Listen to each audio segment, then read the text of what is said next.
Hamelin came up because the original phone call I got with Hamelin was, we want somebody to close something down. And I was actually chilling. And so I got a phone call to come and close it down. So potted down here. I knew nothing, in all honesty. And I came and saw this organisation that was looking after 137 people with structural deficit 800K, and listened to some of the families, went out and about, even before talking to the board, and listened to people with learning disabilities and autism. And then came down here for an interview to the board, and they said, we want to close this place down. It's got 3 different sites, I said, well, why do you want to close it down? I said, well, we've got a structural deficit, we're not doing that. I said, well, okay, well, have you ever thought about growing it? And they said, well, what do you mean? I said, well, if you grow it, if we invest in it, there's a huge demand for your services if we redesign the services and we think about it, but we've got to invest back into the charity to do it. Oh, there was this sort of very quizzical, I remember getting this very quizzical look from the board, and they said, well, yeah, but we're closing it down. I said, well, you don't need to close it down. You need to think differently. And the next day I got a phone call from the chair. He said, do you think you can save us? I said, yeah, I think I can.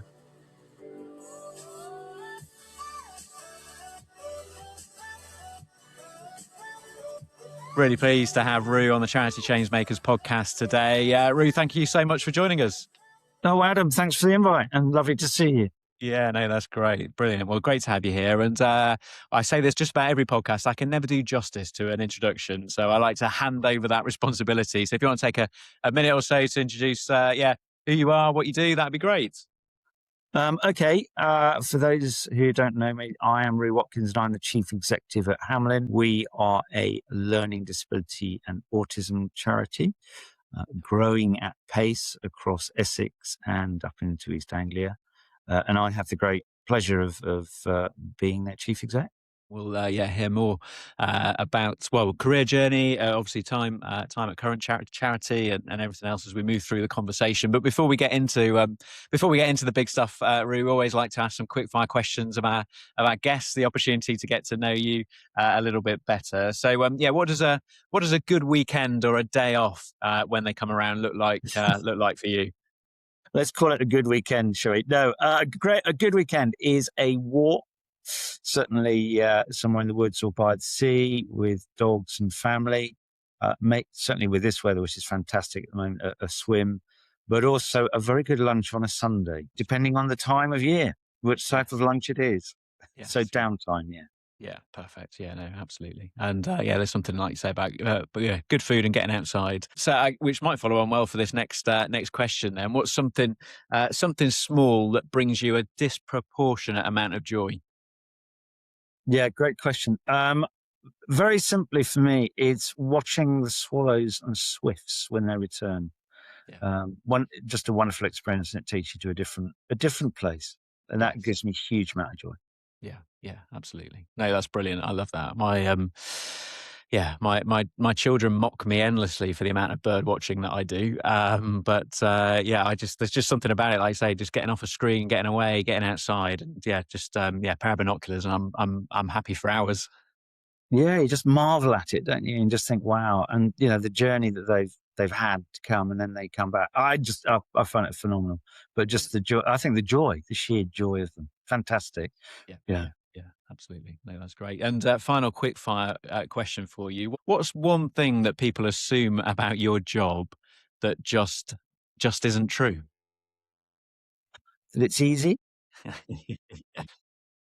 I think they think charities, as a chief exec, they sort of pat you on the head, or sometimes they pat you on the head and think, you'll be all right, you're a charity, where it is probably the most complex operating space. And you're dealing with complexity all the day, but it's also dealing with people. And that in itself is what I think people forget about that. And so time spent talking to, looking after, thinking about not only your key staff and the staff and people, but also the beneficiaries and the families. Yeah. I think people forget about that. And that's really interesting when you talk about the complexity of working in the sector, particularly with, thinking about the other sectors and obviously career experience that you bring as well. And I guess that comparison between the two. And I'm sure as we navigate this conversation, we might pick up on some of that. We always sort of kick off with this big question about how people found themselves working in the charity sector, because it seems rare that many people sort of grew up knowing that that was the path that they wanted to take. So I'm really interested as to how it all started for you within the sector. It, I found life's a series of telephone calls, and I was working corporate side and had been working corporate side when somebody who I knew who was a headhunter, we'd sort of been having a chat, I think about 4 months before in a bar, and I was saying I'm a bit fed up with planes, trains, automobiles, not sure it's really getting to me. And he phoned me up and said, there's a small charity that's struggling and they need help. Are you interested? And it was it was as simple as that. And I went and had a look at Noah's Ark, and I spent a bit of time walking around North London, talking to families, talking to staff, and thought, wow, what they do is phenomenal and it's fantastic. It appeals to me, but it also appeals to the challenge in me because it's quite unique. From where Noah's Ark started, it was unique, and what they do now is still phenomenal. I knew nothing about paediatric palliative care. I didn't know anything about charities. Well, I knew a bit about charities. But the challenge was there was this organization struggling, but had this brilliant idea and had a brilliant, this rapport with people and families. And it just ticked the boxes. And it was as simple as that. And I sort of, having spent time walking around talking to people, I just went back home and said, this is great. This is fantastic. I do not have to get the Sunday plane out to KL or Dusseldorf or wherever you're going to, and then deal with a whole host of problems. But I have a real problem that I can solve here. And it will mean a lot to people. And that's what ticked the box. And that's what started. It. And the charity sector as a career option, had that been on the radar before that telephone call, or is it literally just there was a bit of I want to do something different, and then someone I guess puts that opportunity, that challenge in front of you? Yeah, I spent 23 years in defence, sort of frontline soldiering and working in the MOD, doing major programs, projects. I've gone corporate side, working with BT and then AO. Building their organizations, and it wasn't really on the radar, to be brutally honest. My next thought was, okay, I've done the defense piece, I'm doing the corporate piece, it's okay, it's interesting, you're well remunerated, and everybody gets their pound of flesh. And I sort of looked at the charity sector and thought, that's nice, but is it me? Yes. And I think I probably went with the view, that sometimes people look at us now, as I said, they pat you on the head and hope that you'll go away and it'll all be all right and you don't get the complexity. But I think what I saw was that there's great complexity and greater impact, and you can use a series of skills that you've learned as an individual, but you get out of bed wanting to do it. Yes. And there was a fundamental tick, at that point. I think the toughest gigs, I've ever had in terms of business, maybe not in soldiering, but have always been in the charity sector. Yes. Yeah. And I think that's what interests you and that's what motivates you. So a long answer to a great question. So literally, I think I sort of, overnight went, okay, I get the corporate stuff. The defense stuff has been great, given me a great career, but now it's something that's really getting to me. Yeah. And that's what's kept me in. Yeah. Absolutely. And I guess my reflection on that is, you talked about the importance there of going and speaking to people. I guess that's the organisation, people within the charity sector or people connected to the community, being able to bring it to life and being able to show to you, I guess, the impact that you could have in a role like the role that was being put in front of you at Noah's Ark. Yeah, I think that's really fundamental. I've done it in the out of the 3 roles as a chief exec, I've done it twice, and those are the roles which I bluntly have enjoyed the most, because I spent that time trying to really understand what the issues were and how you could change it. And certainly now as chief exec, I spend, I had a great mentor once who said to me, you will spend 70% of your time sitting on the edge of the desk or talking to people or having that discussion, because that will help your thinking and then it will drive through the change. And they are exactly right. It is 70% of that. And then you're doing a lot of other stuff in the other 30% the thinking and changing and all the other bits and pieces. And it is about taking people on a journey, whether it's the people that, the beneficiaries and the families, it's your staff, or even shaping the environment as we do, working with the Integrated Care Board, working with social care, but also getting the right people around you to guide you and give you that thinking. We did an event on Friday for the media, and I felt, I'm not great at media, I'll be brutally honest, but I felt so relaxed because I was amongst the beneficiaries and the families, and it was just lovely.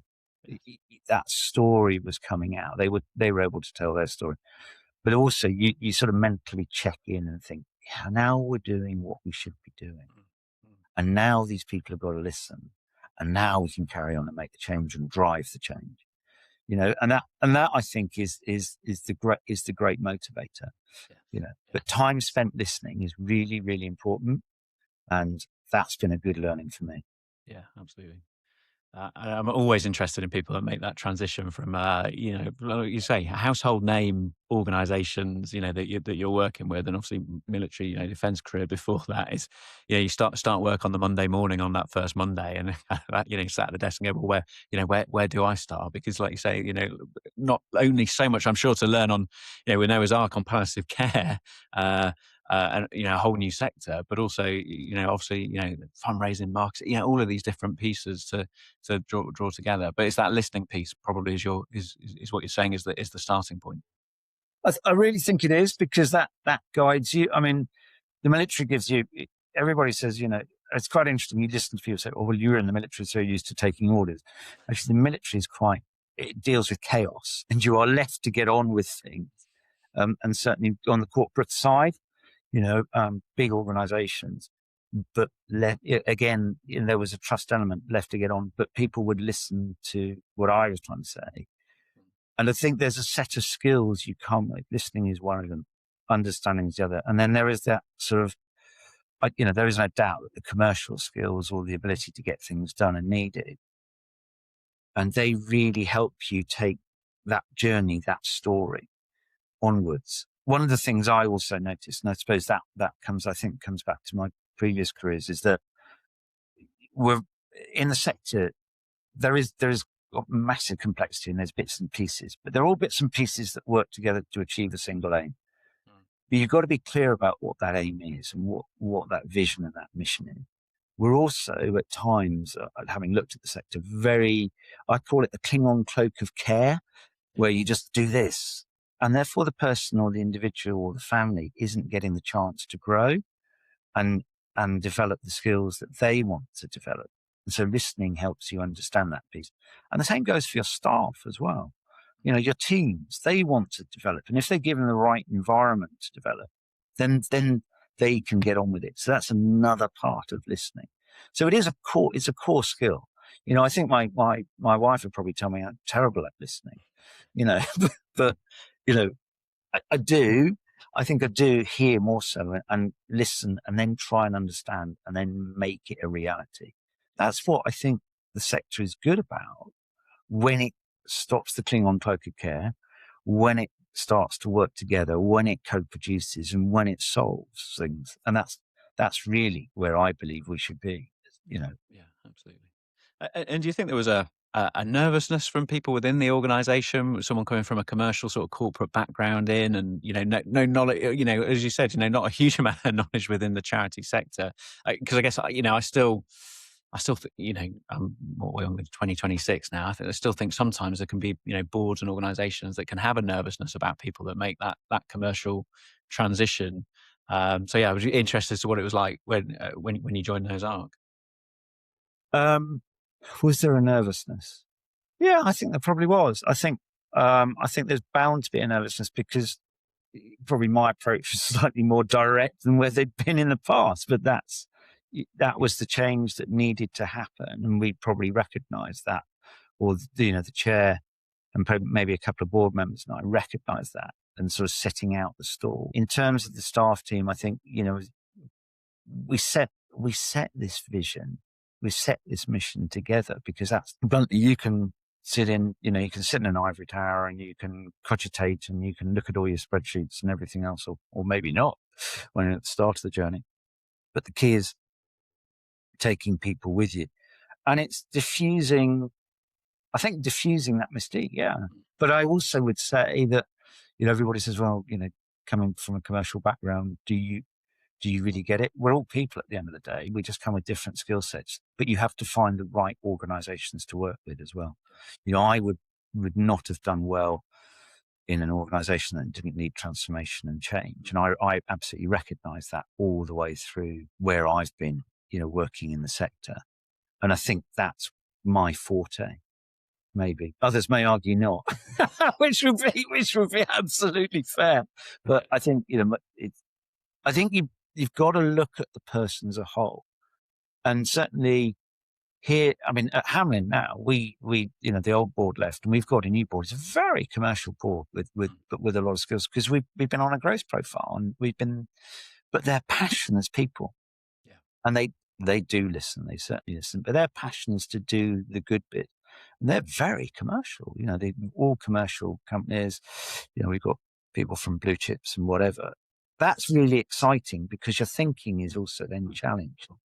I think sometimes we there's a potential in the sector to put your head in the sand and hope it'll all go away. I don't think the world's like that now. Yeah. And the people I've worked with across, I think, look, there's a great mix, isn't there, in its horses for courses. I don't think there's one right answer, but I think different organizations go through different problems at different times, and you probably need different people at different times to solve those problems with different skill set. And if I've had friends of mine who when I left sort of, defense and even the commercial sector said, "You're doing what? Why are you doing that?" And I thought, and that's a really great question. And they then carried on. They've done phenomenally well, and they're very talented. And we still get together, and we all still laugh merrily. But their challenges are actually not dissimilar to the challenges that we have. It's just on scale, Yeah. So I think don't think I've answered the question, but I think people come with skill sets, and I think the real answer is different organizations need different things at different times. And you should also recognize that as a chief exec as well. Maybe your time is done because the fit isn't right at that time, or you've done your job bluntly, and you move on. It doesn't mean you don't have the passion and the belief and everything else that the sector does have. And actually commercial sector has as well, and certainly defence has. So I think horses for courses, perhaps. Yeah, that's quite a long round. And oh no, that's absolutely that's fine. That's the beauty of a podcast format. You got that opportunity to go down the rabbit hole and see where we end up. But I guess as you talk there about having the right people at the right time in the right place, that that often comes down to also having to make difficult decisions at difficult times, isn't it? And I guess has that been part then of your, because you say sort of this roles that really need that turnaround, that transformation has sort of been the theme across your charity career. Presumably that means facing difficult decisions at times as well. Yeah, it does. I mean, I think it does. I mean, if you go into an organisation, you've got to change it, and it is failing. There's two options. You close it down, or you build it out, and you try and change it.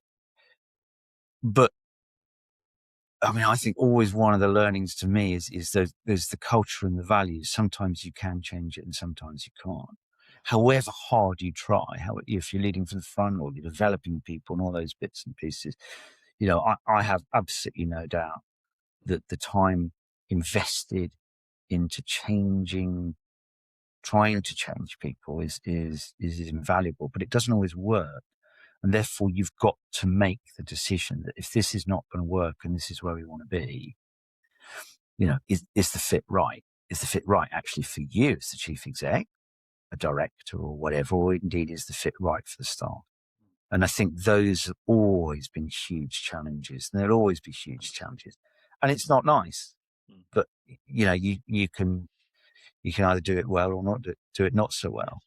And I think we've all seen examples of that.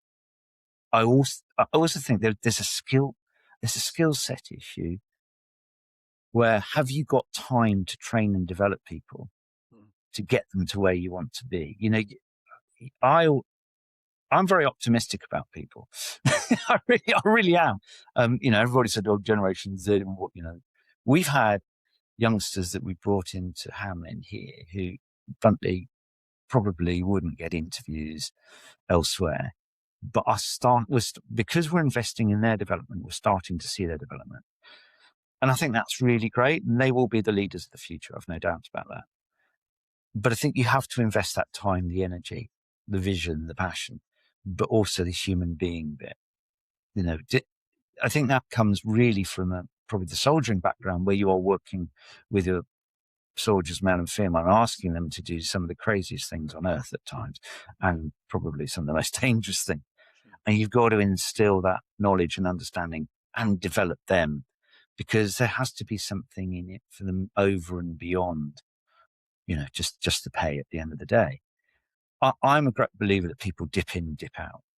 And if you can give them the right skills and get them to a point in time, that would be really great. We used to talk about, and we still, at Noah's Ark, we used to talk about a DNA. Here at Hamelin, we talk about a stick of rock. So if we chop somebody from Hamelin in the middle, they've got a Hamelin rolling around them. That's this stick of rock.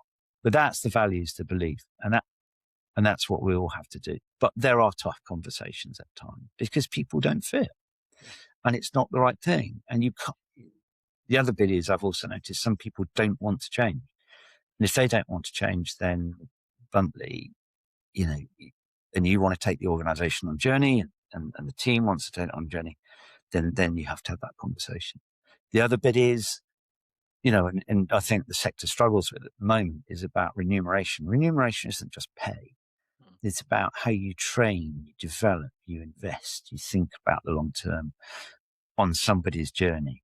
You know, you build the network for them. So I have absolutely no problem if one of our support workers turns around to us and we spent time investing in them and they say, look, I want to go off and train to be a nurse in learning disabilities. You know, this is it. To me, that's a huge success. Yeah.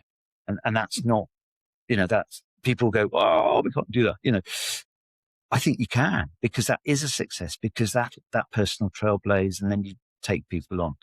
And so I do think it is about investment. I do think it is hard. I think also as a chief exec, you have to look at yourselves and have to make the hard decisions about yourself as well, because you don't always get it right. Yeah. Yeah. You know, I can think when I've got it wrong and I think, okay, so what's the learning? What's the decision? What was the impact of me doing that? Time for reflection, really important. That's that weekend walk, isn't it? That lunch, or that watching the swallows and the swifts, time spent. I think those are the key points. You're running an organization which you're trying to grow and develop and transform. You know, people are looking to you for guidance, advice, and support. You've got to think about yourself as well. Yeah. And I think we're very bad at that as chief execs in the sector. Yeah. I see so many exhausted people. And being resilient is really important, actually, because you've got a lot on your shoulders. You've got people's livelihoods, you've got beneficiaries, you've got whole stakeholders, you've got an organization where you're checking the manacs and looking at the bottom line, you're trying to grow, you're investing, all the other bits and pieces. And you've got to be there for the tough decisions. Yeah. And people want an answer. Yes, yeah. And are there things that, you know, reflecting on that? I mean, you obviously talked there about the importance about getting time to reflect. You've obviously mentioned about a mentor as well. Are there things that you've done to invest in your leadership, maybe, you know, pre-charity sector and then during charity sector, that's, you know, helped you develop as a leader, as an individual, but also taking that time to invest in yourself? That, probably not as well as I should on reflection. I do have a group of friends who I bounce ideas off. I think that's really handy. Actually, a couple of them are competitors, which is always quite good because you build this co-production there, you know. Yeah. And I think that openness and honesty is good. Who else do I reach out to? I do reach out. I will test what I'm thinking, you know, and it doesn't need to be chief execs. It can be with directors, with people who I trust. I think trust is a key. And there are people outside of certainly Hamelin, or the were outside Noah's Ark, who I tested assumptions with. And they would come back and say, yeah, or would turn around to me and saying, you're looking really tired. Yeah. Yeah. What's, that, because you don't always see that. I think there's a sort of, they're certainly not like-minded souls. They're a bit anarchic, actually. So it's just great fun. Yes. And I think you build these networks around. I'm not sure I have a great bunch of friends in chief execs, but I don't tend to share within the sector those bits and pieces. I think there's a privacy element in me, yes, not wanting to do that. And so therefore building trust with somebody is really, really important to me. Yeah. Honesty, loyalty and integrity, which is sort of, many of the three values you work with in defence. I think that's, as a soldier, as an officer, that's what you show. That's what you live by. And I think if you've got those values, they're embedded quite heavily. Yeah. And so therefore the people that you trust are the people that you talk to, because they probably understand you. Yeah, indeed. Yeah, absolutely. Or maybe not. Well, yeah. Well, like you say, people that come from the, that can counter that in you, can have that conversation, you can have that, that peer-to-peer support is, I think is vital. And we've heard people on the, podcast talk about the importance of that, because at times, we hear this phrase a lot, don't we? Being chief exec can feel like a lonely place. And I think, there's an element of truth to that at times. It depends on the individual and the organization, but being able to have those spaces to offload, to bounce ideas, I think is vital, is really important. Yeah, I feel sometimes a little bit overwhelmed with the amount of, I shouldn't say it's doing a podcast with you, but the amount of things for me to go to and listen to and understand. And I think I've become more and more picky, because time is your biggest asset.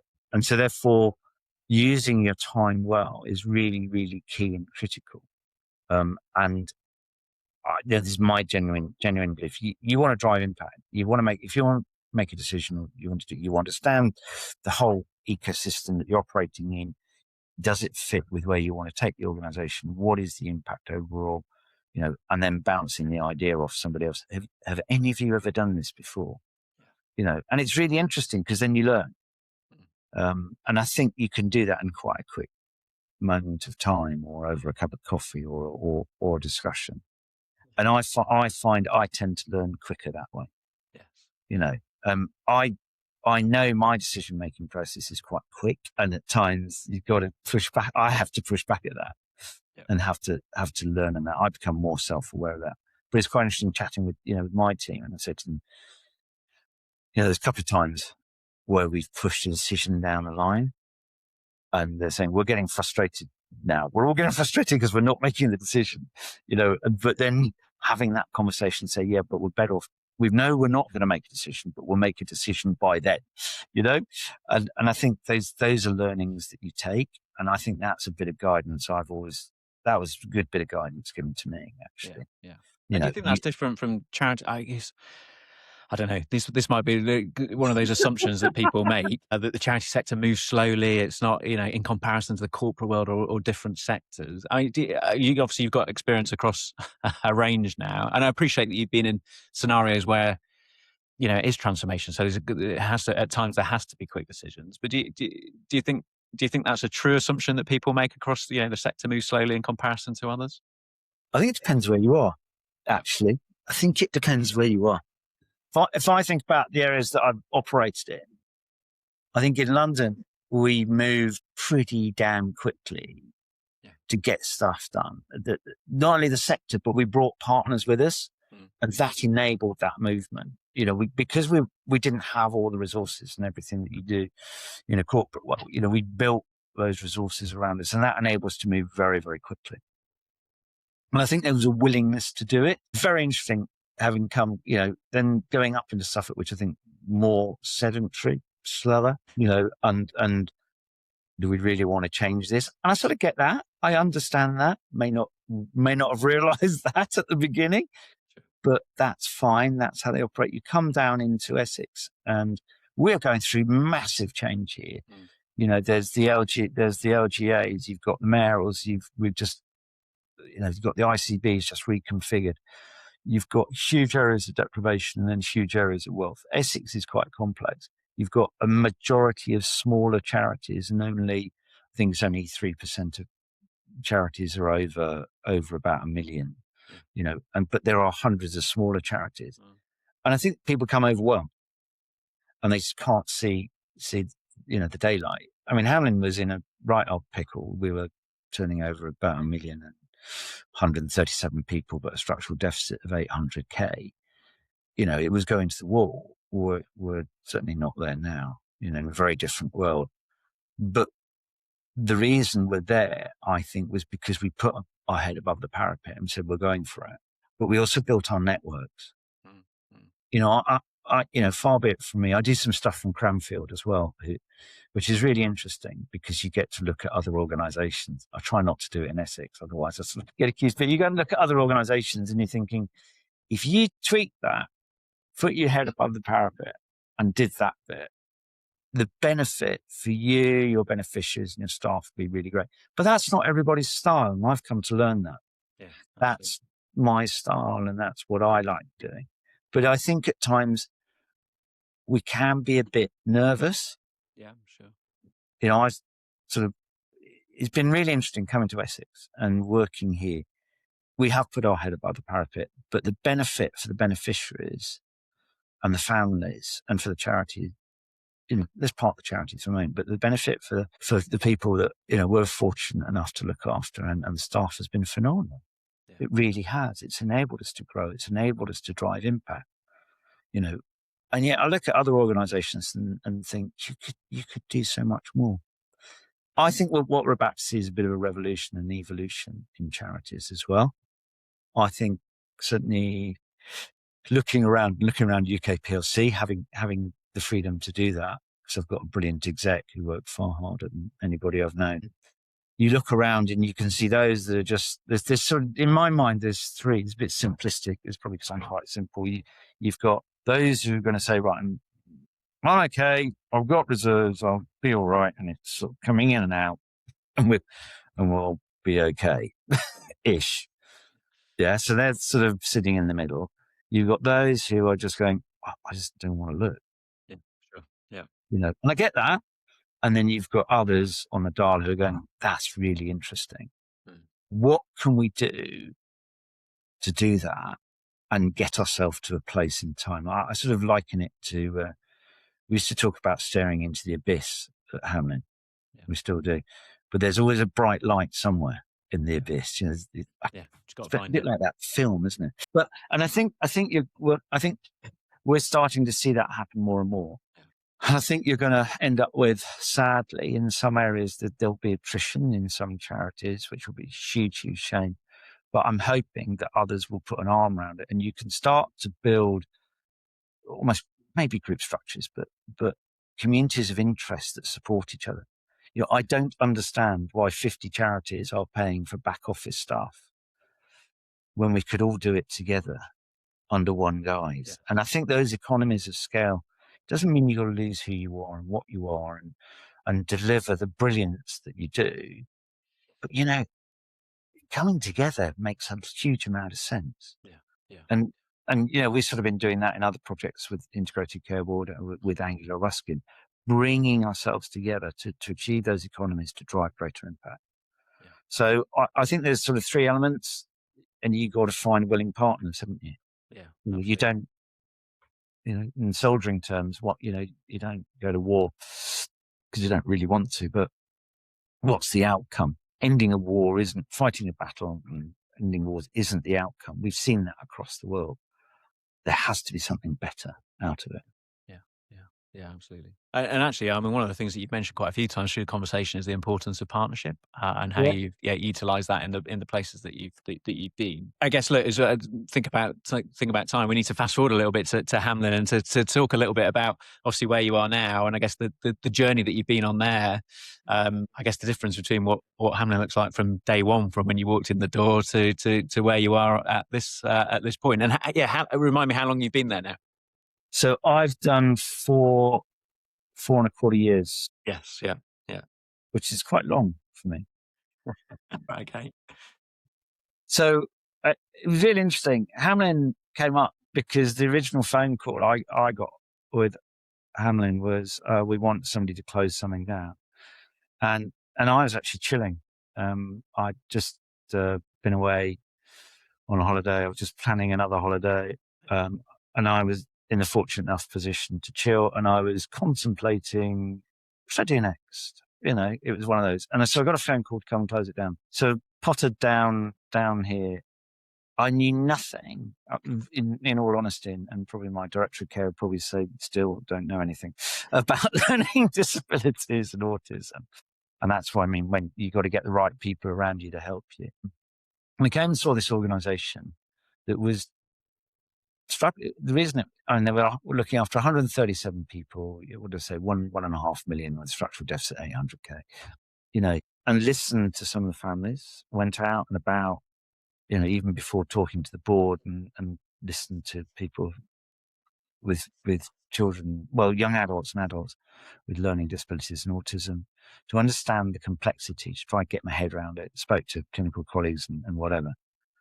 And then I came down here for an interview to the board, and they said, we want to close this place down.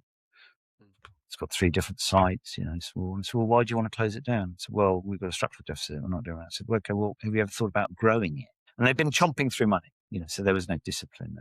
And they said, well, what do you mean? I said, well, if you grow it, if we invest in it, a bit of a punt, there's a huge demand for your services if we redesign the services and we think about it, but we've got to invest back into the charity to do it.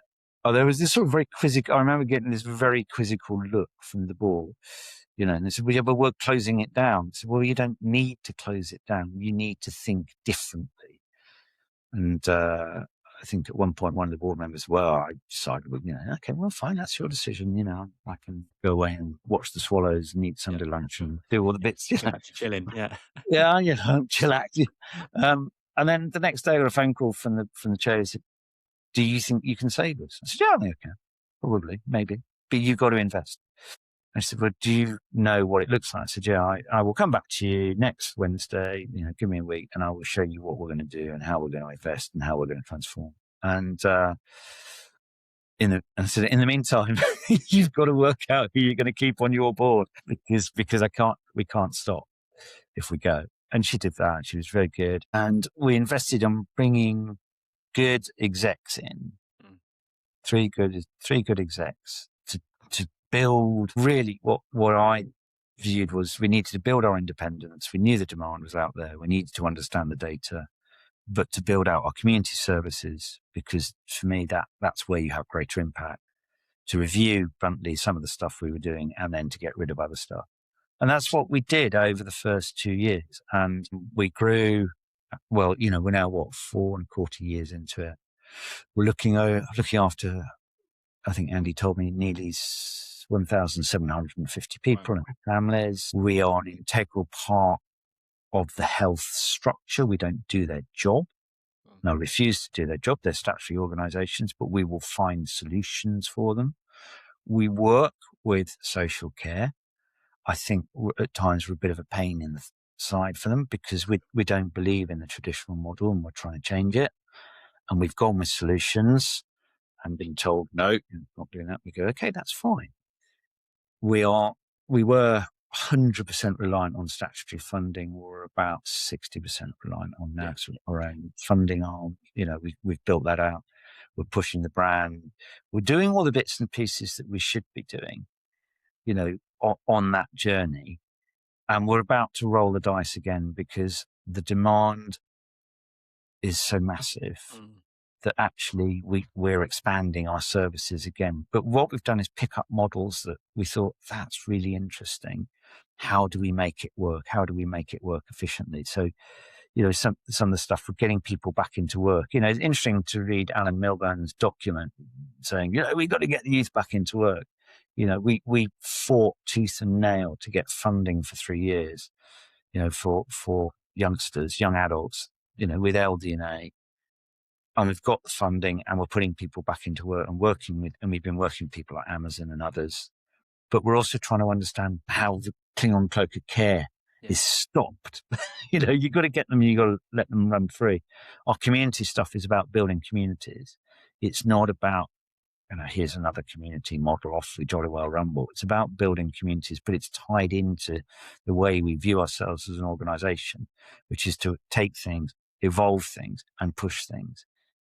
People talk about disruptors. I don't think we're a disruptor. I think we're an innovator. I think there's a subtle difference. And it's really interesting because you learn. I have not stopped learning all the way through this process.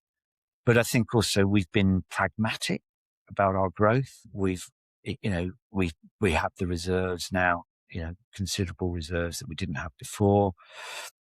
Our revenue flows right, but we've invested nearly another £1 million back into the charity over that. But that's been about the staff. That's been about the people. That's been about thinking to get us to a point. But we were clear. We had clarity. We had clear vision, clarity, what we wanted to do, and then to take us on the journey. So the growth has been impressive. We want to go again. We've got the reserves to go again. We are structurally right to go again.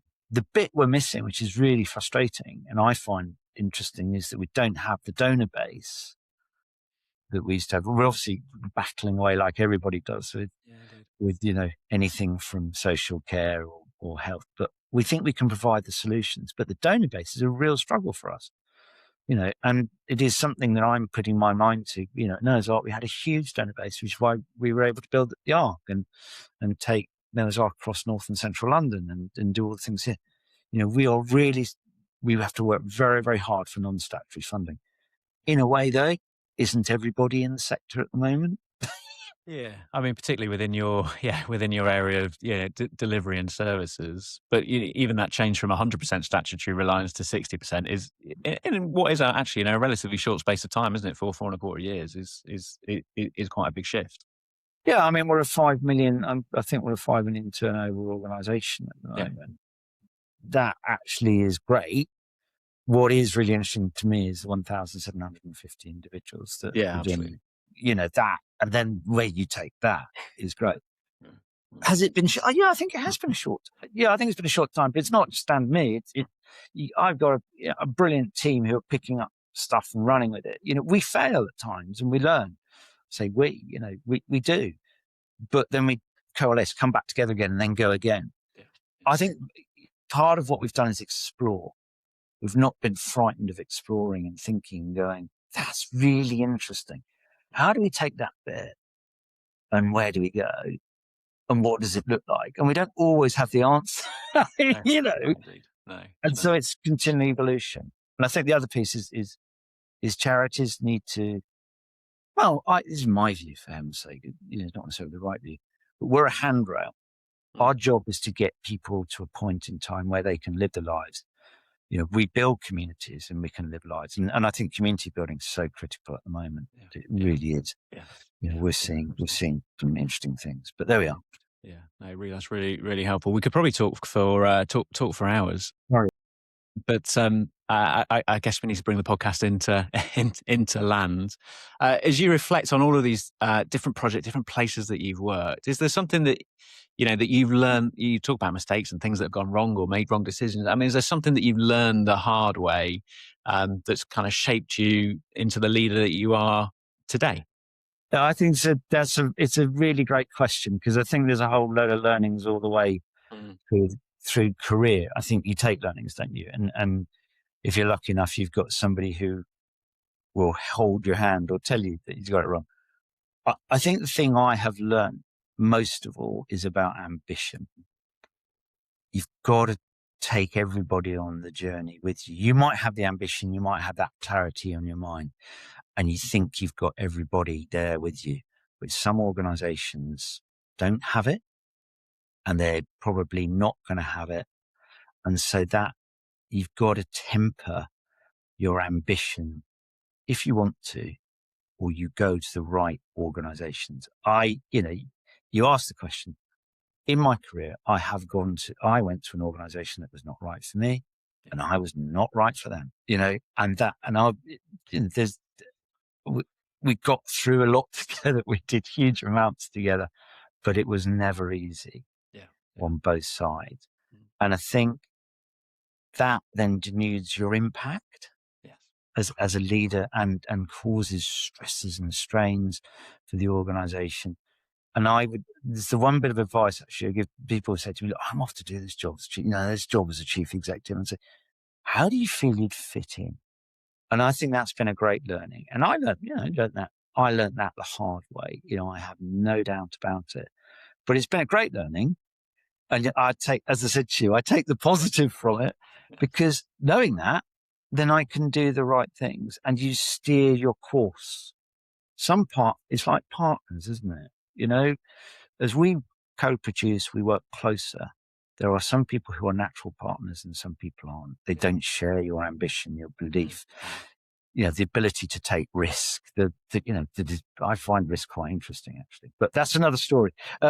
So I think that is it. It's about ambition, working it through. And I got it severely wrong once. Yeah. And there's a whole other conversation there. We're going to have to get you back on, Ru, for another, another show. So yeah, for sure. But I think what I'm hearing obviously is that, what we've seen through career is obviously, clearly that innovation piece, not being scared in a challenge, but being able to make decisions, but having good people, good partners around you that share that absolute ambition to, like you say, it's not about increasing the turnover organisation. It's about reaching more beneficiaries and supporting more people. So yeah, that's been a wonderful conversation. Really grateful for you giving up your time and coming and sharing these insights with us. We'll make sure that your tags at Hamelin are tagged as well, so people can find links through to the website to come and read more and find out more about the organisation. And go from there. Thanks, Adam, and thank you so much for the chance to do this. It's been good reflection period for me. I've made a couple of notes on things that I ticked over and thought, forgotten that. So thank you very much. Well, no, really grateful for you coming on the show, and your openness with us, and look forward to keeping in touch. I look forward to it. Thanks, Adam. My best to you all as well. That's great. Cheers. Bye. Take care. If you've enjoyed the podcast, please do subscribe and share it with somebody else in the sector. If hearing about the career journey in this episode has inspired you, I've put together a bunch of practical resources to help you land your next ideal role in the charity sector, including support on how to put together a CV and cover letter that will really work for you. You can join for free at the Charity Careers Network, a growing community full of advice, tools and honest conversations about charity careers. Both the podcast and the network are proudly powered by Charisma Charity Recruitment. Thanks so much for listening, and I'll see you next time.